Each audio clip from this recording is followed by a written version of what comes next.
Good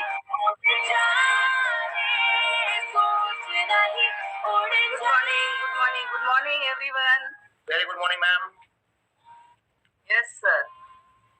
Thank you for inviting me for this morning session. और मैं आशा करती हूँ कि सभी के जो भी एक्सपेक्टेशंस है होते हैं डॉक्टर्स के पास से, तो वो उसको मैं फुलफिल कर दूंगी इसमें आज. Thank you. Go ahead, ma'am. Yes.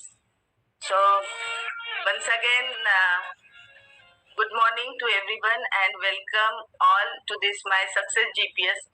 तो यहाँ पे जब भी हम सक्सेस जीपीएस बोलते हैं तो ये रोड मैप है हमारे सक्सेस का, हेल्थ का और वेल्थ का. वेल्थ के बारे में तो हम सभी हर रोज जान भी रहे हैं, बहुत सारे शेयरिंग्स भी देख रहे हैं, लीडर्स की कहानियां सुन रहे हैं. हेल्थ के बारे में आज मैं बोलूंगी सक्सेस जीपीएस में. तो ये प्रोडक्ट जो है हमारा, जैसे हम प्लान सुनते हैं, प्रोडक्ट में हम प्रॉपर्टीज जो डेमो देते हैं, प्रॉपर्टीज दिखाते हैं, लेकिन क्या वो प्रॉपर्टीज के बारे में डिटेल में हमको पता है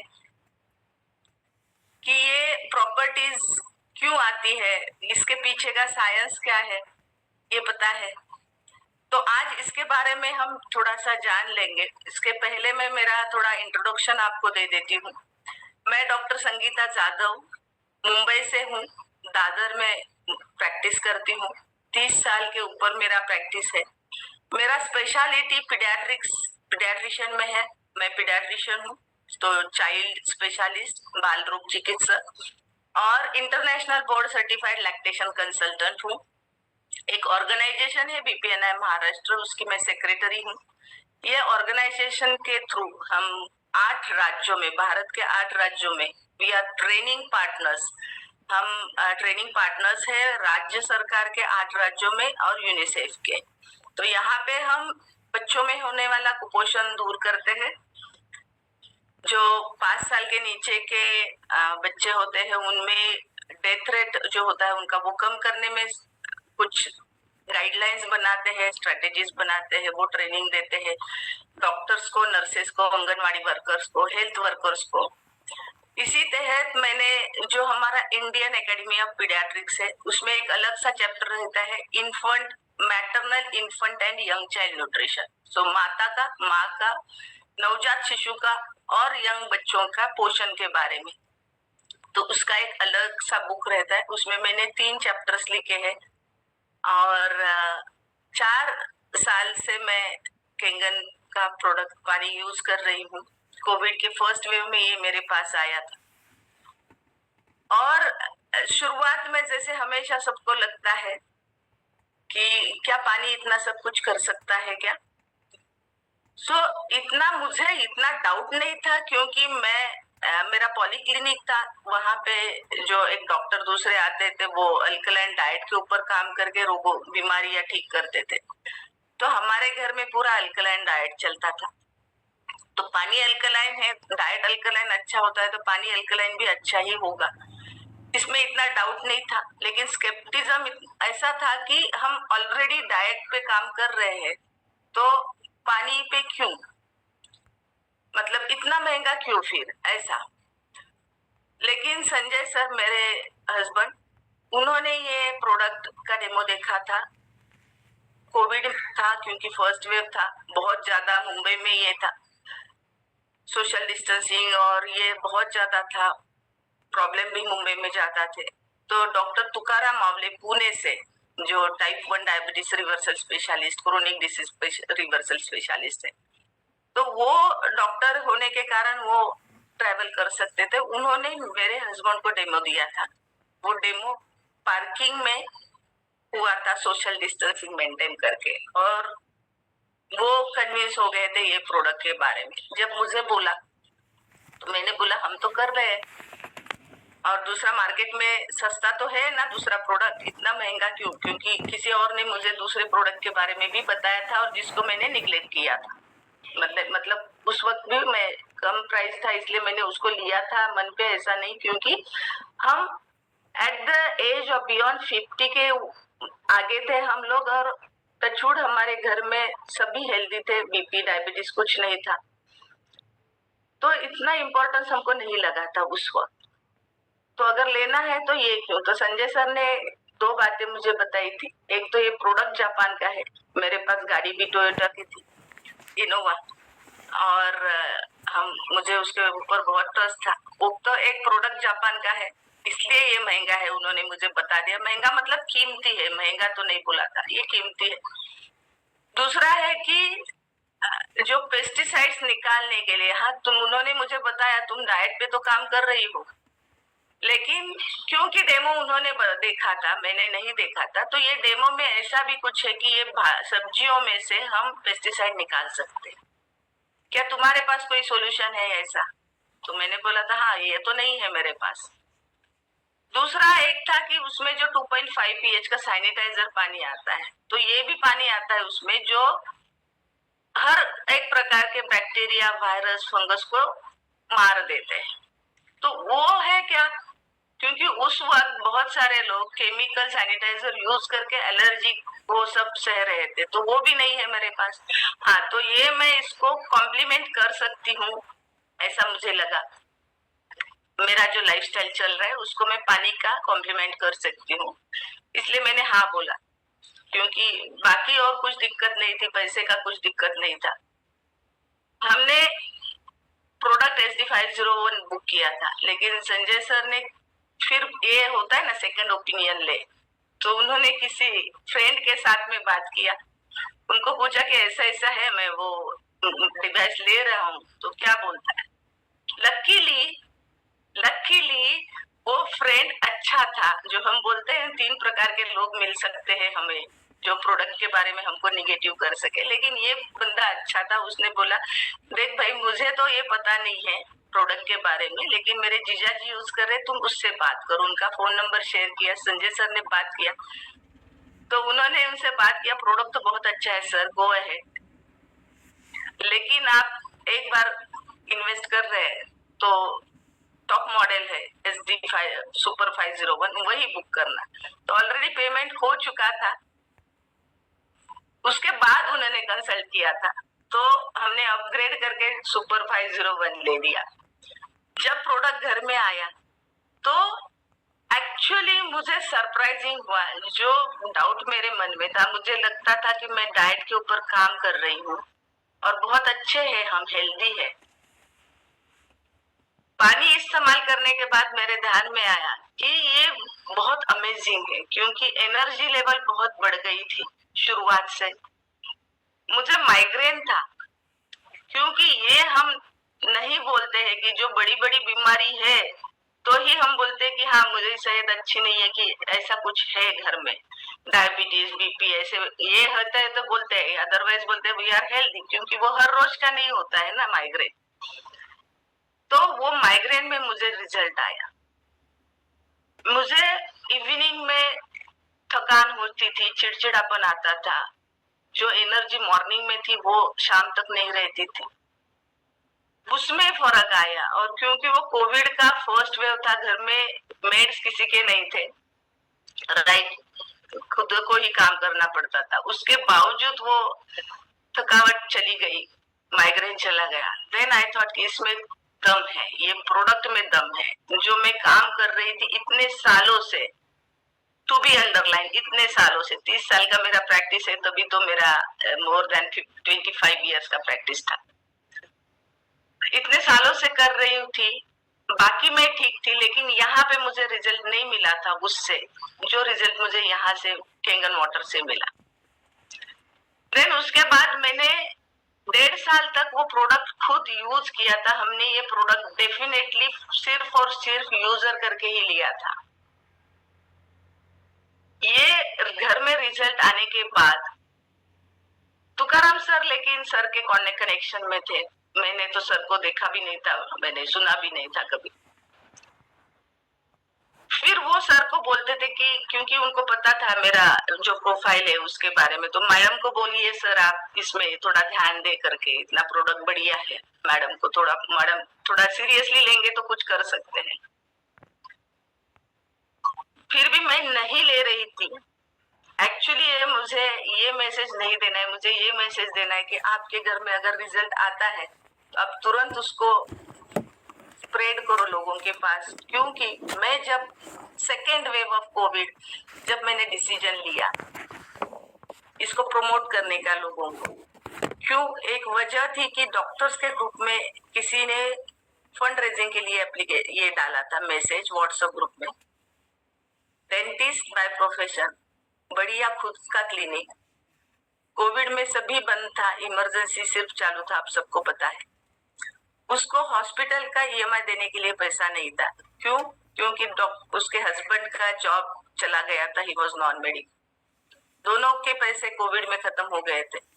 सो आई थॉट कि मुझे थोड़ा अंदर से सोचने में मजबूर किया इस प्रोडक्ट ने कि ये प्रोडक्ट मेरे पास था, ये अगर मैं प्रमोट कर देती थी ग्रुप में तो शायद उनको कोविड नहीं होता था तो भी माइल्ड होता था, जल्दी रिकवर हो जाते थे, कितना पैसा खर्चा नहीं होता, उनका जॉब चला गया तो उनको ये सेकंड सोर्स मिल जाता था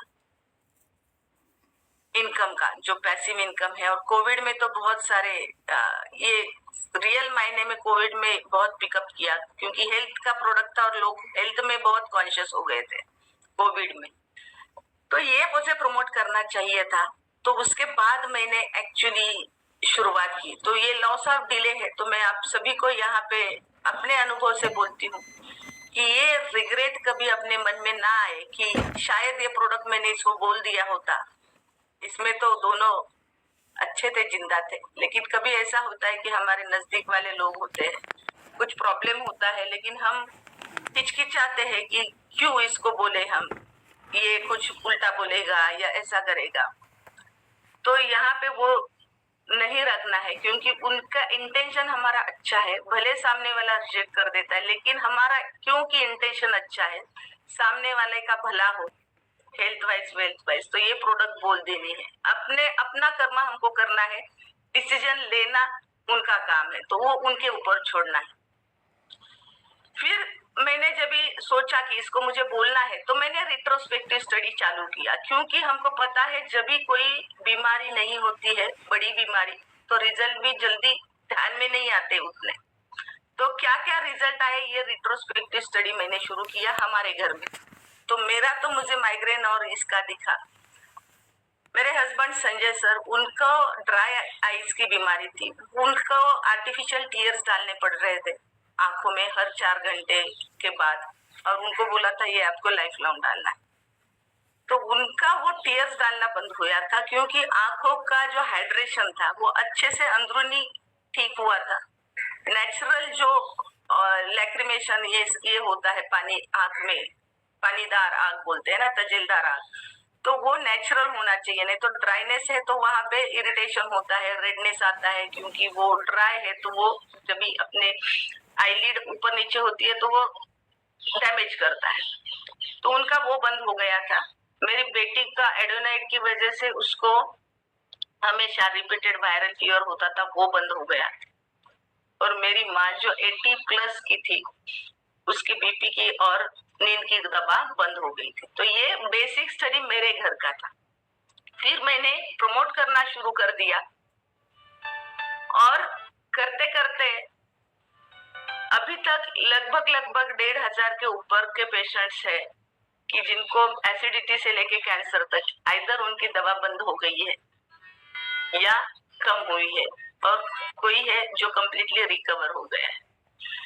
ये सब एक्सपीरियंस मुझे आने के बाद फिर बहुत बार मुझे ऐसा लगा था कि इसके बारे में जो बुक्स मैंने पढ़े थे वो सब फॉरेन ऑथर्स के थे, तो मुझे लगा कि ये प्रोडक्ट अगर हम इंडिया में कर रहे हैं काम, तो वो समटाइम्स वो लैंग्वेज जो होती है फॉरेन ऑथर्स की थोड़ी हाई लैंग्वेज होती है, समझने में इतना आसान नहीं होता है, तो क्यों ना हम इसके ऊपर कुछ लिखे, बुक इंडियन ऑथर के हिसाब से सामने आए, अपनी भाषा में, अपने यहाँ के एग्जाम्पल्स, इंडियन एग्जाम्पल्स देके, क्योंकि जब सर भी हमेशा बोलते हैं हमारे पास टेस्टिमोनीज नहीं था, हम बाहर के लोगों के टेस्टिमोनीज अनुभव शेयर करते थे, तो यहाँ के इंडियन लोकल, क्योंकि हम लोकल को जल्दी अटैच हो जाते, कनेक्ट कर पाते हैं, तो ये लोकल हम क्यों ना दे, इसलिए वापस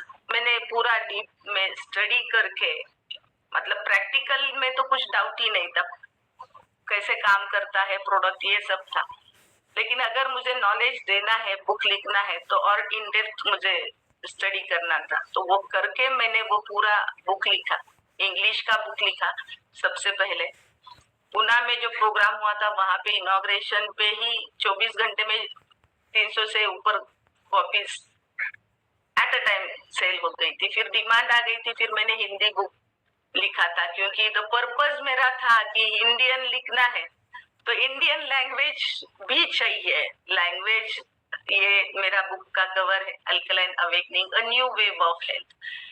a new wave of health ये थॉटफुली क्रिएटेड टैगलाइन है, क्योंकि आज तक हम जो भी कर रहे हैं, because water being 70%, more than 70% in our body, इसके ऊपर अगर हम काम करते हैं और आने वाले वक्त में ये एक नई लहर आने वाली है जो सबसे इम्पोर्टेंट होगी। तो आप जितने भी लोग हैं, आप पेशेंस रखिए। अभी आपको लोगों के पास जाना पड़ रहा है, कुछ समय के बाद लोग आपके पास आने वाले हैं ढूंढते हुए ये प्रोडक्ट हमें चाहिए करके, क्योंकि यही फ्यूचर है। जिस तरीके से एयर पोल्यूशन, वाटर पोल्यूशन और फूड में पेस्टिसाइड का ये बढ़ रहा है, इलेक्ट्रोमैग्नेटिक वेव्स जो मोबाइल और इसमें से आ रहे हैं आगे, तो ये फ्यूचर लोग अपनाने वाले हैं। आपको अभी भी ये तो पता ही चल रहा होगा कि आप जहाँ जा रहे हो डेमो देने के लिए, उन्होंने सुना है, एटलीस्ट लोग बोलते कि हाँ ये अल्कलाइन वाटर के बारे में सुना है, या बहुत सारे लोगों ने डेमो भी देखा है। तो आगे आप सोचिए, कुछ साल के बाद थोड़ा पेशेंस रखिए। हम बोलते हैं सब्र का फल मीठा होता है, वो अच्छा भी होता है, हेल्दी भी होता है, वेल्दी भी होता है। तो सब्र करेंगे, टिके रहेंगे, तो ये आपको सामने से लोग आने वाले हैं। जितना आप इसमें लंबे समय से जुड़े हैं, तो आपका नाम ऑब्वियसली ज्यादा लोगों के पास है कि इसके पास प्रोडक्ट है, इसके पास जा भाई करके ही लोग बोलने वाले हैं। तो ये हिंदी में मैंने जब लिखा तो उसमें मैंने पूरा का पूरा लिखा है कि पहले प्रॉब्लम क्या होता है, क्यों होता है प्रॉब्लम, ये जो हम एयर वाटर पोल्यूशन है इसके बारे में डिटेल में दिया है। ऑक्सीडेटिव स्ट्रेस मतलब क्या होता है, फ्री रेडिकल मतलब क्या होता है। जैसे कि ये हम बोलते ही है ना, फ्री रेडिकल मतलब आपका अकाली वृद्धत्व की तरफ, मतलब प्रीमैच्योर एजिंग की तरफ हम जा रहे हैं, कि बॉडी की एजिंग प्रोसेस फास्ट हो रही है। अभी जो आप बोलते हैं कि बीमारियां क्यों जल्दी आ रही है, लोगों को भी सवाल होता होगा ना कि पहले तो इतना नहीं था, क्यों इतना जल्दी आ रहा है। तो ये आपको चांस है बोलने का कि ये फ्री रेडिकल डैमेज की वजह से, ऑक्सीडेटिव स्ट्रेस की वजह से हो रहा है। हम दिख तो रहे हैं ऊपर से, बॉडी का एज अलग है, लेकिन हमारा मेटाबॉलिक एज जो है वो अंदर के शरीर के ऑर्गन्स है, उसका एज है, वो कुछ और है। फॉर एग्जाम्पल, अगर मैं 57 ईयर्स रनिंग हूँ, तो मेरे बॉडी के जो ऑर्गन्स है, they should behave like, ideally they should behave like 50% of my biological age. तो वो 30 तक तो दिखने चाहिए, ऐसा होना चाहिए। और आप वहां पे ऑनेस्टली लिख दीजिए कि जो दिखता है, जो अंदर है वही बाहर दिखता है ना। तो आपको अगर मैं नहीं बताती मेरा एज 57 ईयर्स, तो आप मेरा एज कितना गेस करते? तो वो मेरा एक्चुअल एज है। तो हम नंबर्स बढ़ रहे हैं, लेकिन बॉडी के अंदर के ऑर्गन्स का एज कम होना चाहिए अपनी उम्र के हिसाब से। लेकिन ये free radical damage, oxidative stress की वजह से जो अंदर के ऑर्गन्स है ना, वो अपनी एज के, डबल एज के या ट्रिपल एज के हो रहे हैं। तो बहुत बार किसी व्यक्ति के साथ हम बात करते हैं, हमको लगता है ना, इसे देखने के बाद लगता है कि ये बड़ा एज उसका अच्छा रहेगा, मतलब बहुत उम्र, एक उम्र के सर्टन बाद का रहेगा, हम एक अंदाजा लोग लगाते हैं। और जब वो व्यक्ति एज बताता है तो लगता है ये तो बहुत छोटा है। ये हुआ है मेरे साथ, मेरा ड्राइवर जो काम करता था, मैं बहुत ऐसे उनके साथ बात करती थी, और एक दिन ऐसे ही मैंने पूछा कि तुम्हारा एज क्या है? सुकेंद्र नाम था उसका। तुम्हारा एज क्या है? उसका कुछ मेडिकल इश्यूज थे, तो फिर वो हिस्ट्री में करने के लिए एज पूछा तो उसने बोला 36। तभी उसको मैंने बोला, अरे तू तो मेरे से 15-20 साल छोटा है, दिखता है मेरे से 10-15 साल बड़ा। होता है ना ऐसे कि एक आदमी को दिखते हैं तो इतने उम्र में बड़े दिखते हैं, तो उनके ऑर्गन का अंदर क्या होता होगा। और फिर हमें ये सरप्राइज नहीं होना चाहिए कि अगर वो व्यक्ति को बीपी है, डायबिटीज है, कुछ है, क्योंकि वो एज के पहले नहीं आए हैं। उसके ऑर्गन का एज वही हुआ है जो एज में नेचुरली नॉर्मली वो बीमारियां आती थी। और अभी जो हम देख रहे हैं ना, क्योंकि ये जंक फूड और ये खाने का इतना बढ़ गया है, तो अभी हम देख रहे हैं कि 10-12 साल के बच्चों को ब्लड प्रेशर है, 10-12 साल के बच्चों को डायबिटीज है। अभी जो अनुवंशिक डायबिटीज होता है उसके बारे में हम जान सकते हैं, समझ सकते हैं कि कुछ है जेनेटिकली, इसके लिए आया, न्यूबॉर्न बेबीज को भी होता है। लेकिन जो सर्टन एज के बाद आता है, एक 10-15 8 साल 6 साल 7 साल के बच्चों में डायबिटीज जो आता है, उसका रीजन क्या दे हम? उसका रीजन हम इतना ही दे सकते हैं कि हम बच्चों के ऊपर अंधा प्यार करते हैं। क्योंकि मैंने नहीं खाया, हम बच्चों को वो जंक फूड खिला रहे हैं, वो कोल्ड ड्रिंक दे रहे हैं, वो शुगरी ड्रिंक दे रहे हैं, वो चाइनीज बेल खिला रहे हैं जिसमें बहुत सारा प्रिजर्वेटिव है, कलर है, मैदा है, एम्प्टी कैलोरीज है, जो सिर्फ पोषण कुछ नहीं दे रहे, सिर्फ कैलोरीज दे रहे हैं। तो बच्चे में मोटापा आ रहा है। तो प्यार करना है तो आंखें खोल के प्यार कर दीजिए और बच्चों को ऐसी चीज दीजिए जैसे कैंगन वाटर के जैसे कुछ ऐसा, ताकि उनका भविष्य सुधरे और साथ साथ आपका भी भविष्य सुधरे, क्योंकि ये फ्यूचर जनरेशन है, हमारी भावी पीढ़ियां है। तो उसको अभी से हम स्ट्रांग बनाएंगे तो ही आगे जाके सही मायने में हमारा भारत सक्षम बनेगा, आर्थिक दृष्टि से भी और हेल्थ वाइज भी। अगर हम शारीरिक या इससे भी उतना बनेगा, क्योंकि आगे जाके उनको ही वो भारत संभालना है। और जो हमारा भारत सरकार का जो खर्चा हेल्थ केयर पे हो रहा है वो बच्चा है। मैं जब भी ब्रेस्ट फीडिंग के बारे में बताती हूँ तो वो बेनिफिट जब हम बताते हैं ना ब्रेस्ट फीडिंग के, उसके साथ साथ हम बताते हैं कि ब्रेस्ट फीडिंग नहीं करते हैं तो क्या क्या नुकसान होता है। तो यहाँ पे एक मैं जाते जाते ये भी आपको बोल दूंगी कि अगर कैंगन वाटर पीते हैं तो क्या बेनिफिट है, इसके साथ साथ lack of not drinking, loss of not drinking Kangen water, ये भी बताते जाइए कि आगे के बारे में अगर हम फ्यूचर दिखा पा रहे हैं 2 साल के बाद, 5 साल के बाद, 10 साल के बाद अगर तुम कैंगन पीते हो तो हेल्थ वाइज क्या क्या बदल हो सकते हैं, वेल्थ वाइज क्या क्या बदल हो सकते हैं, और अगर कैंगन वाटर नहीं अपनाते अभी तो क्या क्या नुकसान हो सकते हैं, ये भी हाईलाइट करना उतना ही इम्पोर्टेंट है। तो जो खर्चा आता है, हम जो गवर्नमेंट का देखते हैं वो करोड़ में आता है, जो इतना गवर्नमेंट खर्चा करना पड़ रहा है अवेयरनेस पे या इस पे, सेम है जो हेल्थ केयर सिस्टम पे जो प्रेशर आ रहा है और उसकी वजह से जो हॉस्पिटल्स फुल हो रहे हैं और वहाँ बेड नहीं मिल रहे हैं लोगों को, फिर कुछ प्रॉब्लम्स हो जाता है, लोगों में हेल्थ इश्यूज आ रहे हैं, डेथ हो रही है। तो जो प्रॉब्लम्स आ रहे हैं ना मेडिको लीगल, डॉक्टर्स के ऊपर हमले भी कम हो जाएंगे।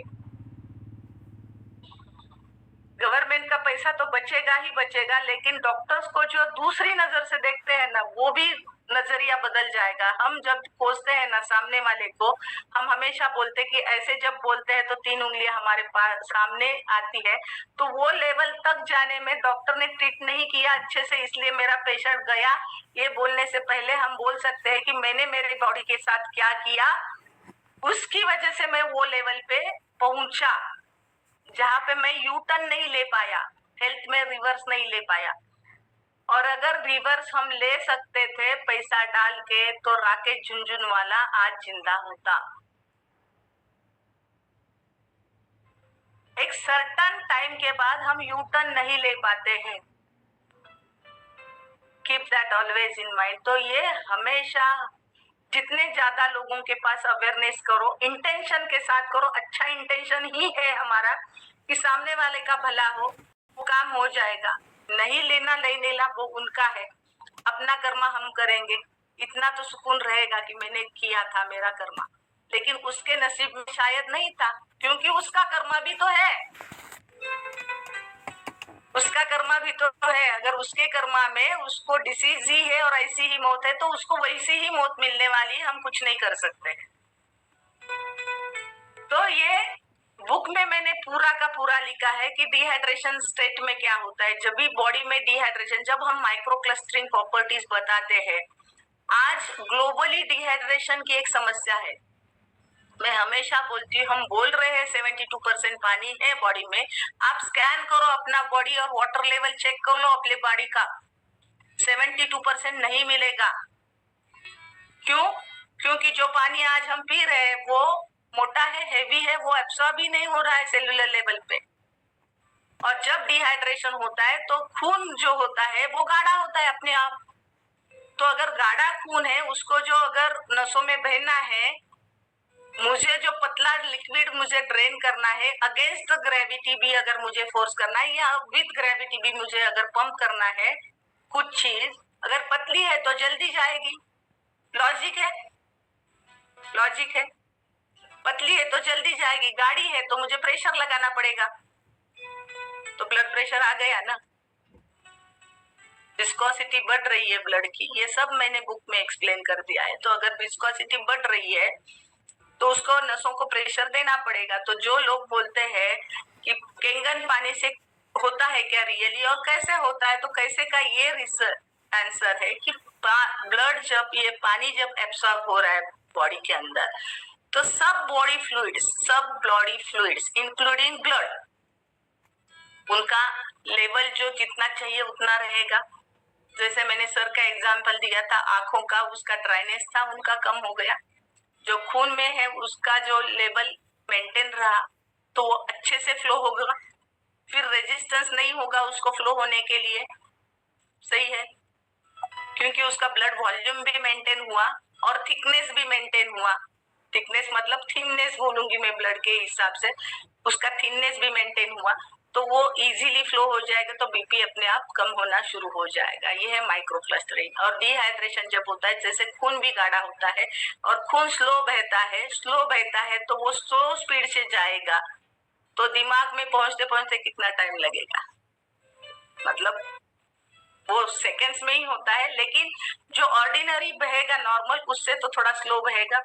फिर ऑक्सीजन डिलीवरी भी स्लो होगी, और ऑक्सीजन डिलीवरी स्लो होती है तो हमको थकावट होगी, ब्रेन थक जाता है जल्दी, क्योंकि वहां पे प्रॉपर ऑक्सीजनेशन नहीं हो रहा। और जो हाइड्रोजन मॉलिक्यूल्स है केंगन वाटर में, वो इतने छोटे हैं कि जैसे हमारा ये बाल है ना, ये बाल से भी 16 टाइम्स स्मॉलर है, तो वो easily blood brain barrier cross कर सकते हैं। माइक्रो क्लस्टरिंग प्रॉपर्टी भी है। और हाइड्रोजन, जो एक्टिव हाइड्रोजन है उसके बारे में भी मैं बात कर रही हूँ, जो इलेक्ट्रॉन डोनर है, easily blood brain barrier cross करते हैं। तो जो डीजनरेटिव डिसीजेस होते हैं, एज रिलेटेड भी होता है ना। क्यों एज रिलेटेड बोलते हैं?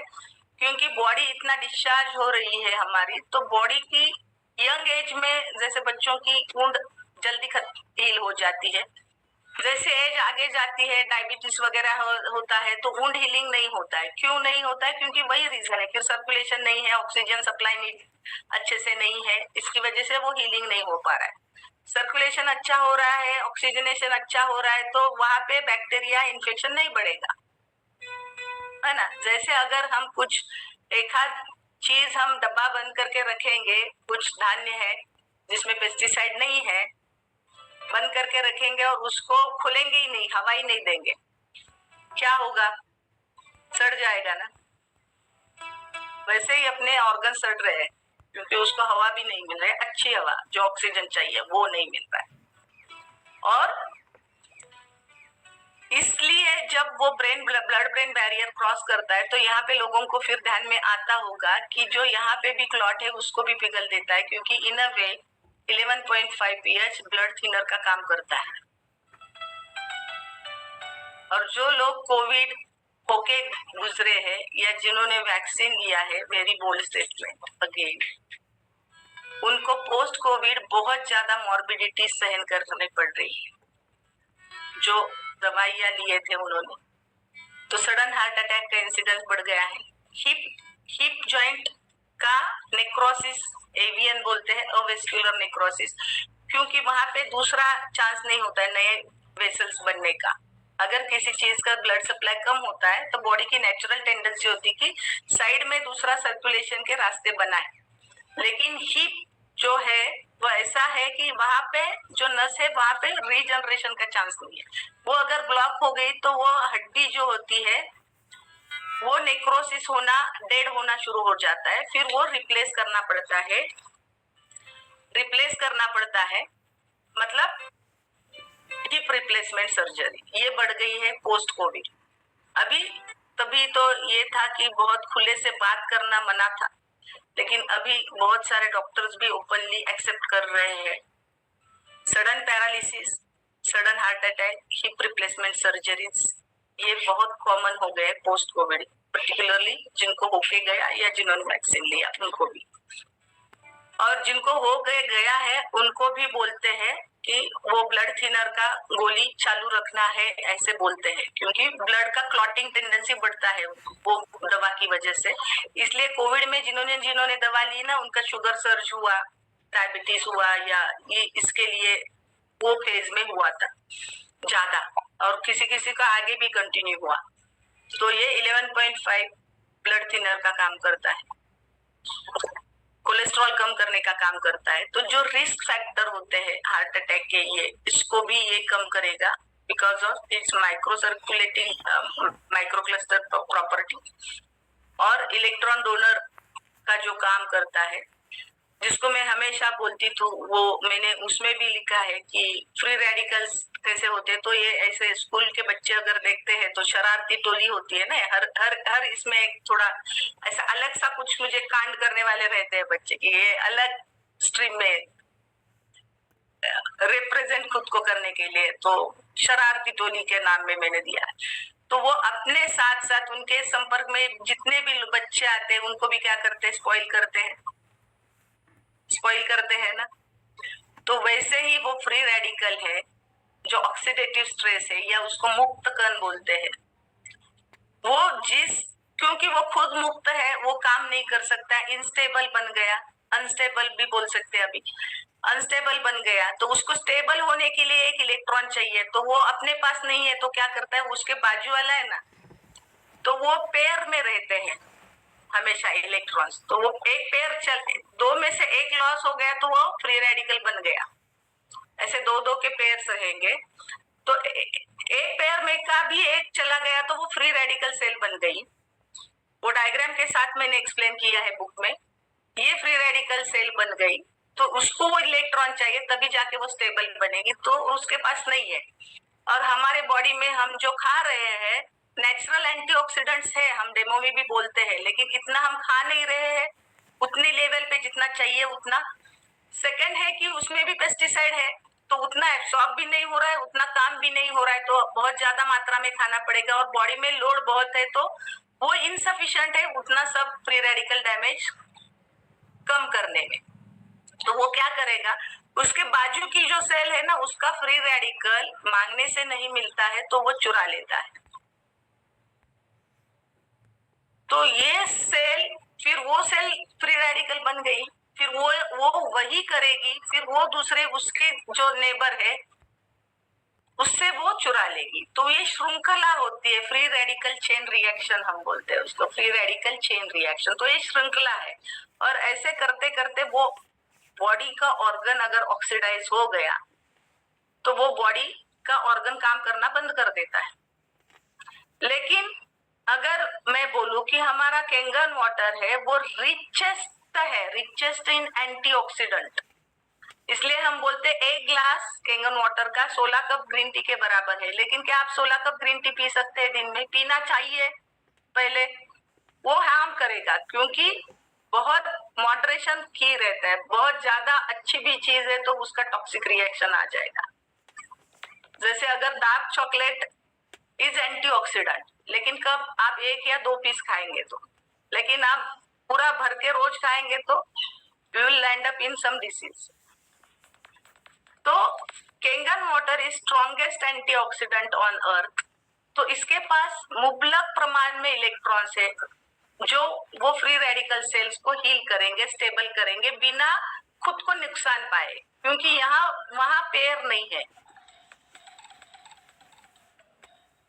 पानी में जो इलेक्ट्रॉन्स है वहां पेयर नहीं है, तो वो फ्री रेडिकल्स उसके पास मुबलक है, बहुत ज्यादा है, वो दे देगी और उसको स्टेबल कर देगी और खुद भी अच्छा रहेगी, दूसरे सभी फ्री रेडिकल्स को वो इलेक्ट्रॉन देके उनको हेल्दी करेगी। That is how the disease reverse. जैसे अगर टाइप 1 डायबिटीज में बीटा सेल्स नहीं बन रहे हैं, इसलिए जो इंसुलिन प्रोड्यूस करते हैं, इसलिए उनको लोगों को बाहर से इंसुलिन लेना पड़ रहा है। अभी केंगन वाटर अगर देते हैं तो बॉडी के नेचुरल बीटा सेल्स बनना शुरू कर देती है जो इंसुलिन प्रोड्यूस कर रहे हैं। तो धीरे धीरे जो बाहर के इंसुलिन के ऊपर हमारी डिपेंडेंसी है वो धीरे धीरे कम हो जाएगी और नेचुरली वो बॉडी का सेल रिपेयर होगा। उसके लिए लेकिन हम एक टेस्ट करके देखते हैं सी पेप्टाइड की कितना बीटा सेल है, और वो हिसाब से डॉक्टर आवले जो है वो टाइप 1 डायबिटीज रिवर्सल है, उनके यहाँ पे 0.01 सी पेप्टाइड लेवल तक के उन्होंने रिवर्स किया है। मतलब अगर वो 0.1 निकल जाता तो 0 है, लेकिन इतना भी है बॉडी में जान, तो वहां पे रीजनरेशन करके वो बॉडी को हम रिपेयर कर सकते हैं। लेकिन यहाँ पे मैं एक वार्निंग कम इंफॉर्मेशन भी दूंगी कि यहाँ हम जो बोलते हैं ना, जब पानी के साथ साथ हमको डाइट के ऊपर भी ध्यान देना पड़ेगा। क्यों? क्योंकि 70% हम पानी रिप्लेस कर रहे हैं हेल्दी वाटर से, लेकिन जो 28% है ना उसको कॉम्प्लीमेंट करेंगे तो ही ये ऐसा हेल्दी वाला अच्छा वाला हार्ट मिलेगा और हेल्थ मिलेगा। तो 70% है और ये 28% है, तो वो क्या होगा? वापस टूटा हुआ हार्ट है, तो उसको कॉम्प्लीमेंट करके अच्छे से जोड़ देना है। तो बहुत बार लोग जब भी बोलते हैं ना घर में एसिडिटी, ये नहीं खा सकते वो नहीं खा सकते, तो आप केंगन पानी लो, आप सब कुछ खा सकते हैं। Occasionally it's okay, but not on a regular basis, not on a regular basis. और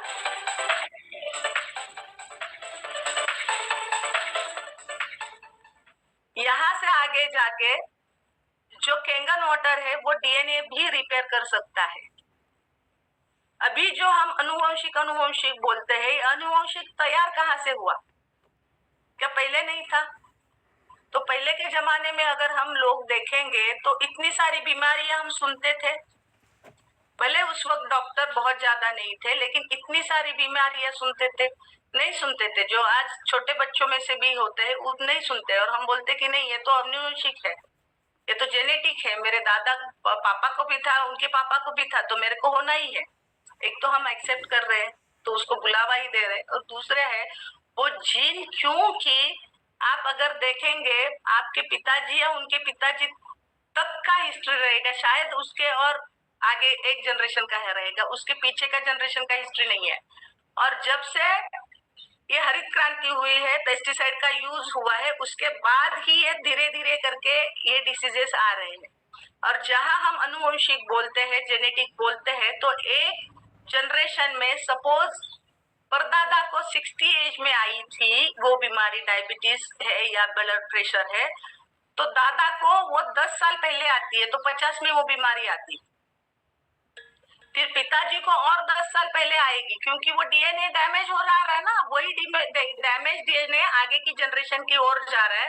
वो डैमेज डीएनए को और वो जो ये एनवायरमेंटल डैमेज है वो असर कर रहा है, खान पान असर कर रहा है, लाइफस्टाइल असर कर रही है, सोच विचार असर कर रहा है, वो और डैमेज होकर आगे वाले जनरेशन में जा रहा है। तो वो एक्सप्रेस 10 साल पहले एक होता है अगली जनरेशन। तो उनको अगर 60 में आया था, इनको 50 में, तो दादा को 50 में, तो पिता को 40 में, और फिर बच्चे को किस में आएगा? 30s में आया तो सरप्राइज नहीं है। और अगर 3 जनरेशन में हम डीएनए डैमेज कर सकते हैं तो एक ही जनरेशन में हम उसको रिपेयर भी कर सकते हैं अगर हम उसको केंगन मोटर की जोड़ दे सकते हैं तो। और ये जो जेनेटिक डिसऑर्डर की श्रृंखला है उसको हम ब्रेक कर सकते हैं।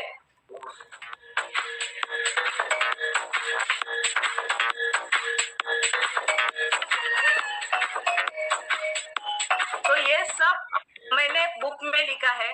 स्पोर्ट्स पर्सन के लिए ये कैसे यूज कर सकते हैं, श्रृंखला दी है मैंने। अभी जो इलेक्ट्रॉन एक वही मैं फाइनल में बता देती हूँ कि ये ओआरपी जो होता है वो आता कैसे है, यही एक लास्ट में बता देती हूँ।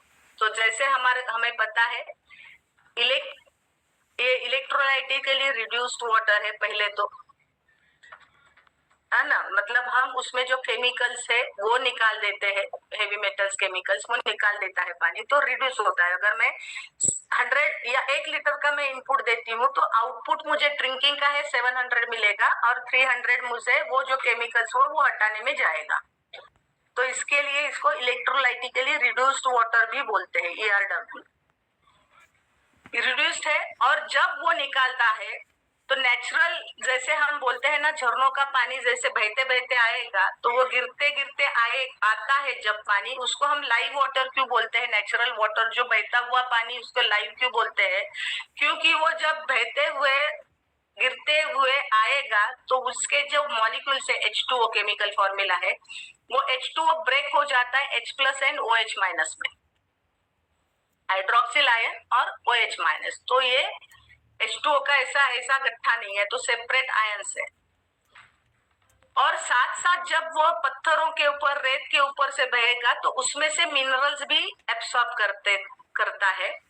तो इसलिए जब वो नेचुरल लाइव वाटर हम पीते थे पहले पुराने जमाने में तो उनकी हड्डियां मजबूत होती थी और डिजेनरेटिव डिसीजेस भी बहुत ज्यादा नहीं होते थे क्योंकि वो लाइव वाटर नेचुरली पीते थे। तो सेम प्रक्रिया हमारे मशीन में कैसे होती है, तो इलेक्ट्रोप्लेट से हमारे टाइटेनियम वो प्यूरिटी है 99.99% प्यूरिटी के टाइटेनियम के प्लेट्स है। हम बोलते हैं सॉलिड प्लेट्स है, सरफेस एरिया ज्यादा है और उसके ऊपर प्लैटिनम की डबल कोटिंग है। तो वो प्लैटिनम का कोटिंग भी किस प्रकार से किया है वो भी मैंने मेंशन किया है प्रोडक्ट के बारे में बुक में कि किस तरह से वो कोटिंग होता है। It is very difficult to coat that. तो ये है जो गुड कंडक्टर ऑफ इलेक्ट्रिसिटी भी होता है, उसके साथ साथ वो प्लैटिनम के नैनो पार्टिकल्स भी इसमें आ जाते हैं केंगन वाटर में, जो हमें वायरल बैक्टीरियल इन्फेक्शन से बचा पाते। तो ये 2 प्लेट्स है टाइटेनियम के, एक में पॉजिटिवली चार्ज है, एक में निगेटिवली चार्ज है। और यहाँ से बीच में से जो पानी जाएगा तो जो निगेटिवली चार्ज आयन से पॉजिटिव प्लेट की तरफ जाएंगे, पॉजिटिव चार्ज है निगेटिव प्लेट की तरफ जाएंगे। फॉर्चुनेटली सभी जो अच्छे है कैल्शियम मैग्नीशियम वगैरह वो सब पॉजिटिवली चार्ज होते हैं, वो निगेटिव प्लेट की तरफ जाते हैं। लेकिन ये हम बोलते हैं but actually the reverse happens. क्यों हम बोलते थे कि OH भी कैसे जाता है, तो एक्चुअली ये OH है वो कैल्शियम को अट्रैक्ट करता है, वो Ca+ है, कैल्शियम को प्लस है, हाइड्रोक्सिल आयन को माइनस है, तो अपोजिट अट्रैक्ट, तो कैल्शियम हाइड्रोक्सिल बन जाता है, सोडियम हाइड्रोक्सिल बन जाता है, पोटेशियम हाइड्रोक्सिल KOH NaOH ये बन जाता है। और ऐसे और ये हाइड्रोजन मॉलिक्यूल्स है और उसमें फिर क्लोरीन जाएगा, वो हाइड्रोजन प्लस साइड का है तो क्लोरीन माइनस है, तो ये H+ को क्लोरीन अटैच होगा तो HCl है जो अपना 2.5 है।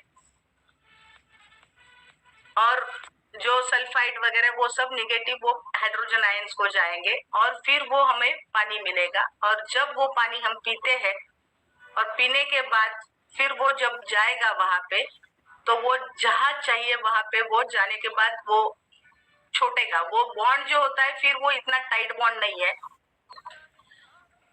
तो वो जब भी डिजायर्ड लोकेशन पे जाएगा तो वो सोडियम को छोड़ेगा, पोटेशियम को छोड़ेगा और हाइड्रोक्सिल आयन भी फ्री हो जाएंगे और वो इलेक्ट्रॉन डोनर और रिपीट करेगा। तो जब पानी यहाँ से जाता है तो वो उस वक्त संजय सर लेमैन की भाषा में समझाते हैं लोगों को कि वो जब गिरते संभालते पानी आता था, तो ये जब पानी दो प्लेट के बीच में वो गिरता है, वही वो नेचुरल आयोनाइजेशन जैसे होता है लाइव वाटर का, नेचुरल सोर्स ऑफ वाटर का, वही प्रोसेस हमारे मशीन में होती है और वो लाइव बन जाता है और उसमें से केमिकल भी हट जाते हैं और वो मिलता है। क्योंकि बहुत बार ऐसा होता है कि लोग बोलते हैं कि ये कैसे देता है पानी अल्कलाइन, और कई बार कई डॉक्टर्स को भी पता नहीं होता है कि वो रिएक्शन क्या है। तो वो जो NaOH KOH वो जो बोला, तो वो आप समझा सकते हैं लोगों को।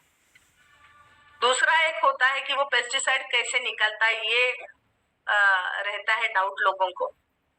तो पेस्टिसाइड, जितने भी पेस्टिसाइड है वो एसिडिक नेचर के होते हैं और 11.5 pH का पानी है, हाईली अल्कलाइन है और अंदर हाईली एसिडिक है। अभी ये दो में हम जब नेचुरल पानी में भी अगर ये एसिडिक है तो नेचुरल टैप वाटर तो 7 pH का है, तो वो बाहर आना चाहिए। नेचुरल टेंडेंसी क्या होता है, बैलेंस करना, लेकिन वो नहीं होता है। नॉर्मल पानी में हम धोते हैं या गुनगुने पानी में भी धोते हैं, क्योंकि बीच में वो स्टिकर का, तेरे मेरे बीच में ये बंधन है, जो स्टिकर है पेस्टिसाइड के ऊपर।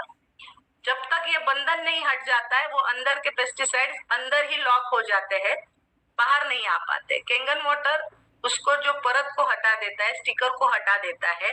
अभी यहाँ पे एसिड है, यहाँ पे अल्कलाइन है, ये स्ट्रॉन्ग एसिड है, ये स्ट्रॉन्ग अल्कलाइन, क्या होगा, क्या होगा, एसिड बैलेंस करना है तो क्या होगा, ये स्ट्रॉन्ग अल्कलाइन है तो उसको बैलेंस करने के लिए एसिड बाहर आ जाएगा।